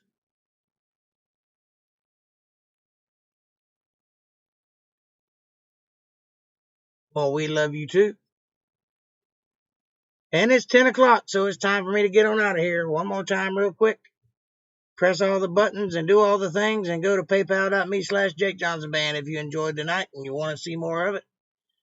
And I will see you guys on Monday with the Bible study at 8:30 Monday afternoon. And we will finish up the book of Luke. I believe we'll finish it up. We'll get pretty close to it anyway. I enjoyed the night. I love you true with all my heart. You guys have a great night. Enjoy your evening. Kick back and relax after a hard day of Christmas shopping. I'm going to watch some Tucker Carlson and go to bed. I might not watch Tucker Carlson. I don't think he comes on Sunday, but I'll watch something. 2 more joiners? Excellent. We're getting there. I told you we'd start growing by the first of the year. Anyway, I love you guys. I'm out.